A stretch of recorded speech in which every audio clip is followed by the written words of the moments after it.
Dan ni mana hampa nak dapat rumah yang berkeluasan 7,000 lebih square feet. Di mana? Di Sungai Petani. Jom Abang Sado tunjuk. Ni dia geng. Rumah gated guarded. Di mana? Di Permaipura Villa, Sungai Petani, Kedah. Kalau hampa tengok rumah ni dia dekat dengan highway SP belah sana. Okey. Yang ni depan dia, laman dia besar. Nalah, hampa tengoklah weh. Mana hampa dapat rumah macam ni kat Sungai Petani. Kawasan 7,000 lebih square feet ni geng. Ni. Kawasan sini ada tanah. Belah tepi ni. Okey. Ada gate. Pergi ke belakang. Okey. Ni sini pula. Hampa rasa boleh masuk berapa biji kereta? Hampa cuba komen tengok. Ini boleh masuk. Abang Sado rasa boleh masuk 6-7 biji. Kalau hampa tengok ni lah. Besar ni. Ramai ni. Nampak kenduri kendara pun. Muat geng. Memang muat. Nampak kenduri pasang pandir depan ni memang muat lah. Ini pun ada tanah lagi tepi ni. Dan ke belakang sana. Hampa tengok. Ini baru luar dia tau. Jom kita tengok dalam pula. Okey geng. Rumah ni memang bau koyak plastik. Plastik ni pun bau koyak pintu ni. Memang betul bau koyak plastik ni.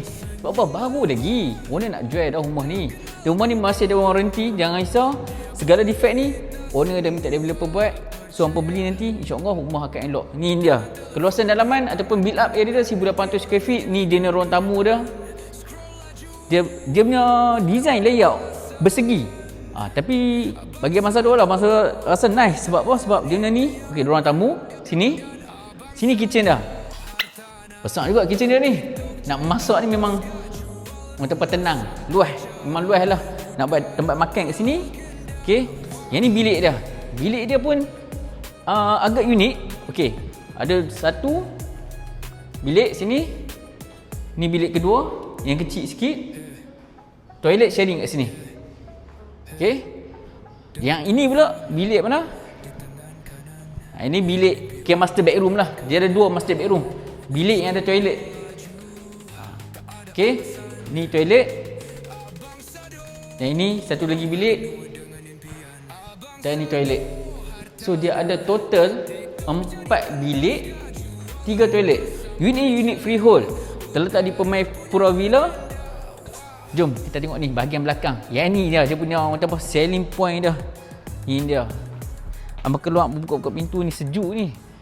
Nak berkebun pun boleh. Belakang ni hampa nak buat swimming pool pun boleh. Sebab apa? Kalau hampa buat swimming pool sini pun belah tepi ni ada tanah lagi ni. Tadi semua ada tanah lagi. Dan best je geng. Buka-buka pintu dia, view apa dia? View Gunung Jerai geng. Gunung Jerai. Hampa duduk layan sini petang-petang, memang nice. Jadi geng, rumah ni sesuai untuk siapa? Siapa-siapa yang hajat area